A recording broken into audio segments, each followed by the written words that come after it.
I am Christy Demetrakis. I am a wife to my wonderful husband, James. We've been together for 23 years. I am a mom to two fabulous kids, I can brag, Michaela and Colin. They are both in college, and I'm so proud of them. I am a corporate professional. I'm a speaker. I'm an author. And I'm a daughter. I grew up in Caswell County, North Carolina, in the country, on a dirt road. With two very supportive parents. I had both parents in my home and my older sister. So it was just us, and we grew up like most kids you can imagine, playing outside, playing sports, in band, all those things. So yeah, I grew up in the country. I'm a country girl. Anytime God gives you something to do, it is so important to not only have God's support, but also to have earthly support. And I can tell you, I could not ask for a better helpmate than my husband, James. He supports things that he probably should not support. He is with me at every event. So whether I have a speaking engagement, whether I have a speaker's training camp, he's back there trying to run the camera, not his gifting, but he tries.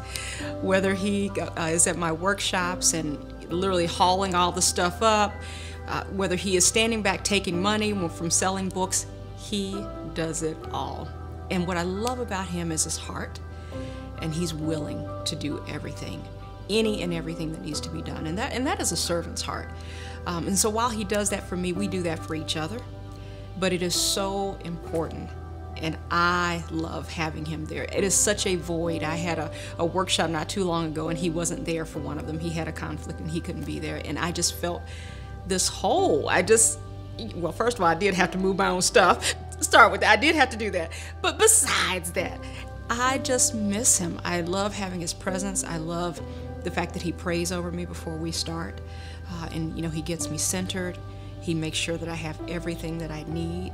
And I could not ask for a better husband. I could not ask for a better assistant. I couldn't pay anybody to be better than my husband is to me in this endeavor. I've written 2 books. The first book is Faith to Conquer Fear, Inspiration to Achieve Your Dreams. And this book is all about inspiration. It's a compilation of quotes and biblical stories and references, really to inspire people to do what it is that God has called them to do. And then God provoked me to write my second book 7 years later, and that is Faith to Conquer Fear, The Journey. And so if you think about the first book being inspiration, the second book is activation. And so in my quest to share my personal journey of conquering my fears, I take people who are reading the book on their own journey of self-discovery as well.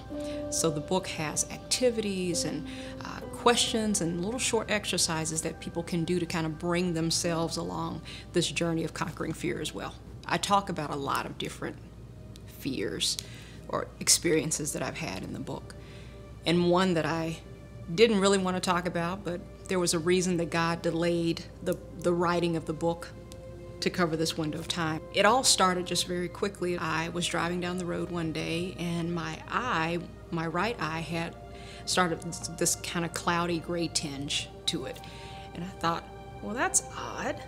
And now I have terrible eye issues anyway. So my first call was to my specialist to see what was going on. And you have to understand, he is this very stoic doctor. He doesn't smile. Everything is straightened by the book. And he looked at my eyes, did all the the scanning and everything, and he was concerned. He said, you have optic neuritis in one eye. And what optic neuritis is basically some damage to your nerve. And it is typically a sign of multiple sclerosis, one of the early signs of it. And of course, I didn't hear anything he said after the rest of that. It's like, wah, wah, wah, wah, right?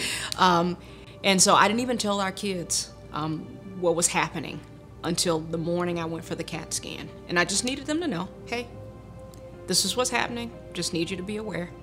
But all is going to be well. In my insides, I thought, oh God, I hope what I'm saying out of my mouth is actually what's going to happen, but all is going to be well. My doctor was actually going to go out of town. He was leaving for Germany on Monday, and this MRI was on a Thursday or something. And he said, I promise you I will get you a response before I leave. And sure enough, Monday morning came. He calls me and he says, Christy, all clear. And so that was the biggest fear I have ever had, because that is life-changing. That's a life-changing fear. If there was MS in my body, it did not show up. Okay? So I knew that my prayer, everything I wrote in my book about declaring and speaking and praying and positive thoughts, I did. And it worked. So that's my story.